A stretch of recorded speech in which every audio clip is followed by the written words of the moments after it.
आज पूरे देश में इस बात पर बवाल मचा हुआ है, रामचरितमानस के तुलसीकृत रामचरितमानस पर लोग आज कटाक्ष कर रहे हैं।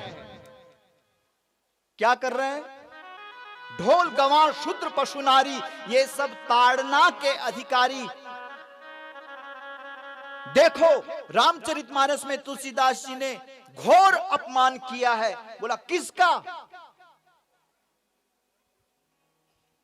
बोला ढोल गंवार शूद्र पशु नारी। अरे ओ मूर्ख, तेरा दिमाग खराब हो गया है? हमारे यहां कोई छोटा और कोई बड़ा थोड़ी है। हमारे ऋषियों ने जहां जिस मंत्र में ब्राह्मण का सम्मान किया हुआ है, उसी मंत्र में क्षत्रिय वैश्य और शूद्र का सम्मान किया हुआ है। ब्राह्मण क्षत्रिय वैश्य और शूद्र, इन चारों को एक ही श्लोक में, एक ही वेद मंत्र में सम्मान दिया गया है। लेकिन कहते हैं कि नहीं, इसमें ताड़न शब्द दिया गया है। ताड़न यानी मारो। अरे मारो नहीं कहा गया है, देखना कहा गया है। नजर रखो, नारी को मारो नहीं। हमारे यहां जो नारी शक्ति है, वो जब छोटी होती है, जब वो बच्ची के रूप में होती है, तब उसकी जो सुरक्षा होती है वो किसके द्वारा होती है? पिता के द्वारा होती है। इसलिए अधिकारी शब्द जो दे रखा है, जो उस छोटी सी बच्ची का पिता है, उसका कर्तव्य बनता है कि वो अपनी बेटी की रक्षा करे। और वह बेटी जब बड़ी हो जाए, तब कर्तव्य बनता है उसके पति का कि वो अपनी पत्नी की रक्षा करे। और जब वह माँ बूढ़ी हो जाए, तब कर्तव्य बनता है उसके बेटे का कि वो अपनी माँ की रक्षा करे। मारना शब्द नहीं लिखा है कि नारी को मारो। अधिकारी कौन है? उस बेटी का अधिकारी बाप है। मारो शब्द लिखा है, उल्टी उल्टी बातें करते हो। ढोल का मतलब क्या हुआ? कोई अनाड़ी व्यक्ति के हाथ अगर ढोल लग जाए तो वो तो फाड़ देगा उसको।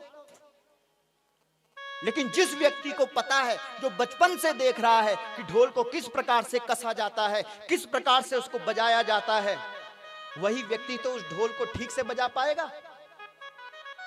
कितना कसना है, कैसे बजाना है, जिसको पता होगा वही तो बजा पाएगा ढोल। जो उसका अधिकारी है, उसे ही ढोल बजाने का अधिकार है। गंवार,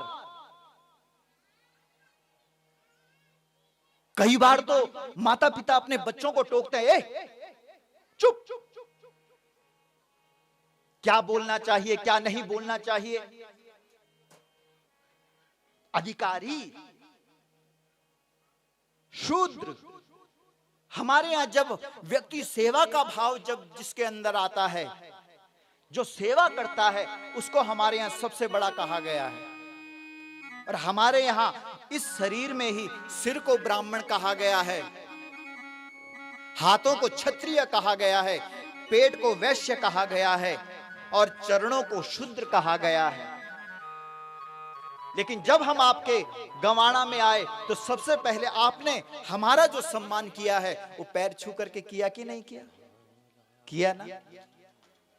सबसे पहले आपने हमारा सम्मान पैर छू करके किया, उसके बाद आपने हमारा सम्मान टीका लगा करके किया है। इसका मतलब ये हुआ, जहां चरणों का सम्मान है, वहां माथे के टीके का भी सम्मान है।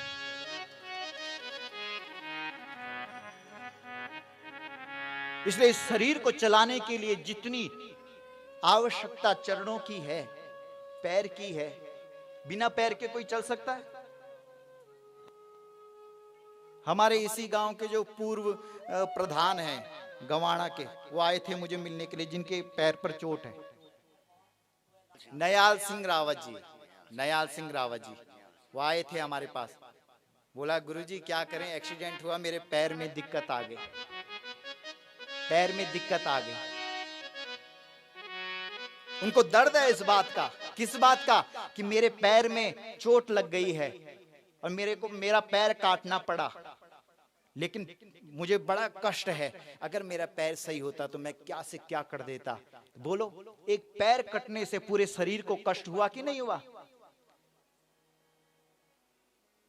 इसलिए इस शरीर में सबका सम्मान है।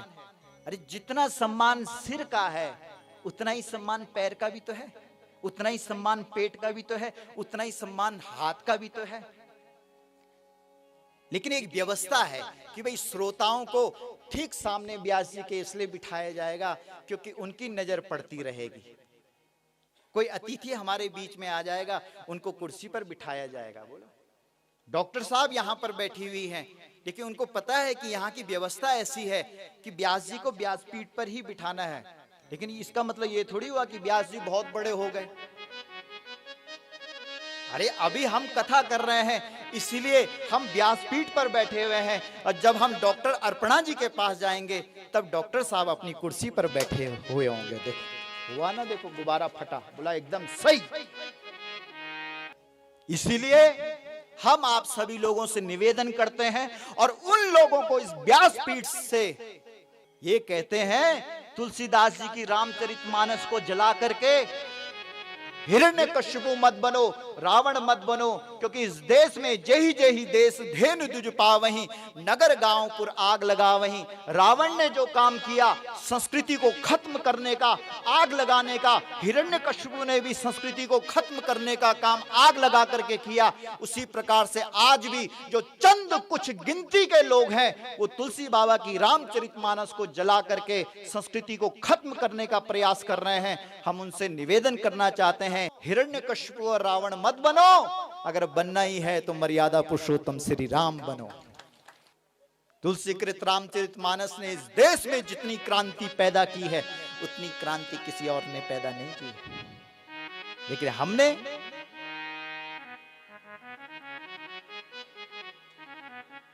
पहले भी देखो,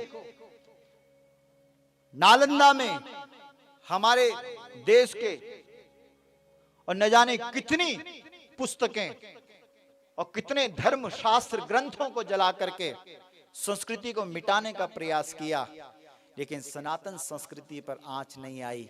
इसलिए आज भी आंच नहीं आएगी, क्योंकि सनातन धर्म को मानने वाले इस देश में लाखों लाखों लोग हैं।